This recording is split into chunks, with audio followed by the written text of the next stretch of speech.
part of the reason that we are now successful, or we managed to get over a lot of the difficulties, is not that we actually double down on this model. It's not even all of the networking and the research and the marketing, everything that we've invested in.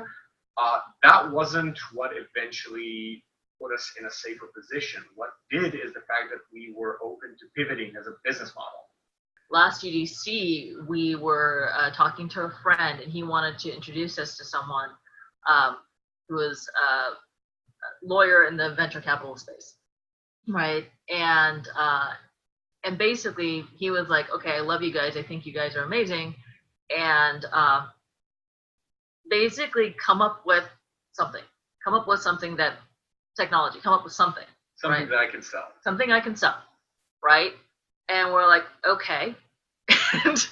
and we kind of went back, and that became sort of the focus. We're continuing to build our things, but it's like, okay, with our technology background, our creative background, our storytelling background, what can we create, right? And so that was the beginning of our pivot, right? We sat there and said, all right, we're going to build certain kind of interactivity into our first milestone, right?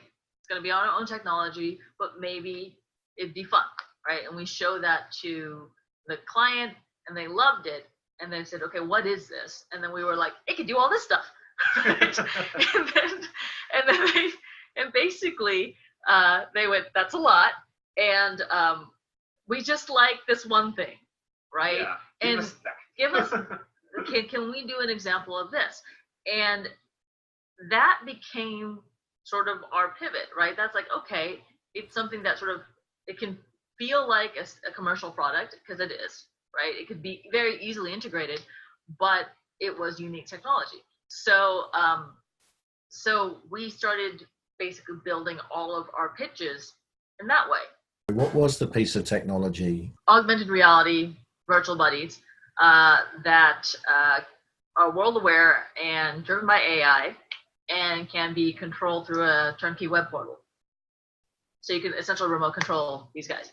And so all of our game designs, all of the things that we started pitching was bundled around this tech, right? Which appealed to people in both spaces, because what it essentially means, and when we're talking about world aware, and that's what feels really magical. It's a character that the minute you turn on your TV, all of a sudden it knows what you're watching, and it's responding in real time to what's actually on the screen. When you're playing a game, you can literally send it into the game and back. You develop a mutual relationship with it, and all of this is essentially puppeteered through a really easy, like the turnkey web portal, by whether it's a network or a publisher, it's whoever manages the IP itself, and the whole system is built to accommodate what they're used to. What ended up happening is that it also got associated, it's not just a product, it was associated with a much longer plan, a plan for part of the technology that we could patent, a plan that actually shows more startup level growth, because we were forced to think of, okay, we're still a small business, we have to think more like a startup that can show that kind of potential. Because unlike development studios, and I think this is also maybe worth mentioning, I would always encourage independent developers to adopt certain mantras or certain philosophies that come from the startup space. And I'm not a big fan of the startup space, but there are things within that model that independent developers, because of today's economic climate, could definitely benefit from. And thinking of growth as a very... Yeah, that was a big one for us. That was big, right? It's the idea of how do I take this business model from chasing contract to contract, chasing I want to sell this IP, I want to sell this IP, into something that's stable, that could feed the company and make it just grow. You have a phase 1, phase 2, phase 3 that is realistic, that is defensible.